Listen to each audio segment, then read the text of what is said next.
Hello, I'm John Sefrin, CEO of the American Cancer Society's Cancer Action Network. Since the Affordable Care Act was signed into law a year ago, several important provisions have taken effect that are improving the healthcare system for people with cancer and their families. For example, patients no longer face dollar limits on coverage that can cause the sudden termination of care, and children can no longer be denied health care coverage because of a pre-existing condition such as cancer.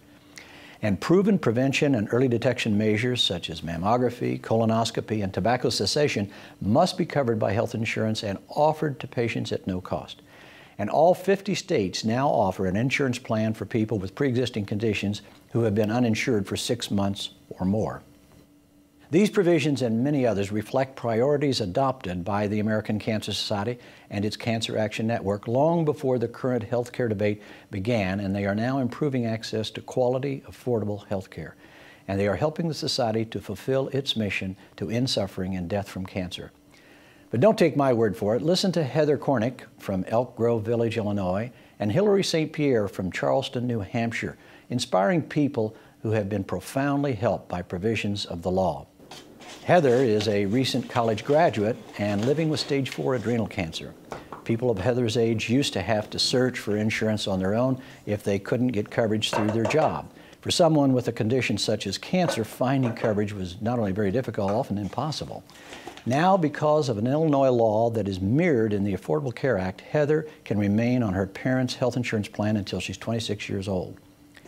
Hillary is fighting Hodgkin's lymphoma and has come perilously close to reaching her lifetime limit not once, but twice. But under the provisions of the Affordable Care Act, she's free for the first time to make treatment decisions based on what's best for her health rather than on cost.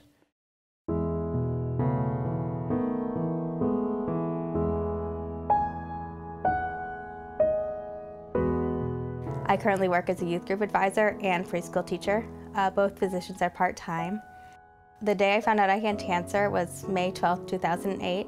I was about to go to my second day of my internship, and I got a phone call from my doctor who wanted me to come in right away to see the results of my CAT scan. If I was or not on my parents' plan, I know the treatment would be more expensive, but I'd still have to pay for it somehow. But it probably wouldn't be paid on time. It'd be more difficult, more stressful. It's just one more thing I don't need on my plate. The ACA has made it so that I haven't had to stop and think, well, will my insurance cover this? Am I still going to be insured? It's made it so I can get treated to make sure that I have the best quality of life as possible without having to worry about, oh, I don't have insurance, I'm not sure how I can afford to do this chemotherapy to make sure I can do the other things I want to do in my life.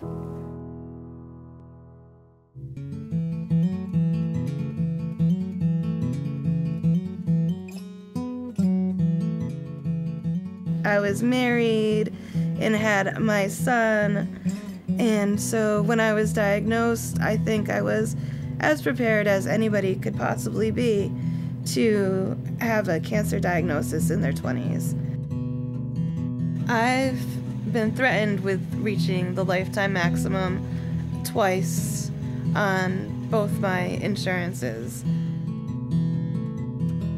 The fear of reaching the $2 million maximum weighed as heavily on me as the fear of my disease, because both I felt could render the same end. Both could wind up killing me. Yet the Affordable Care Act has been a huge relief to me. It's allowed me to have a quality of life I didn't know I could ever have again.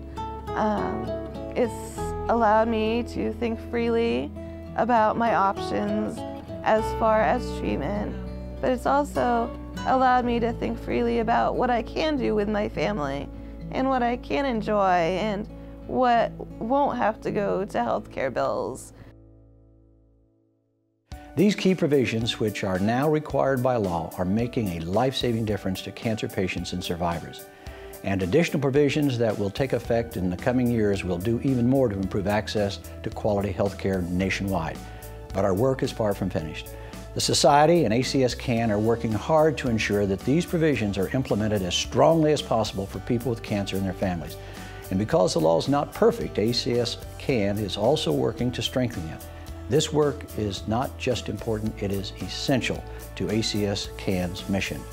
We must continue this effort if we are to save 1,000 more lives a day, which is our goal. I encourage you to visit acscan.org/healthcare to learn more about this vital work and how you can help us. Thank you for your support of ACS CAN.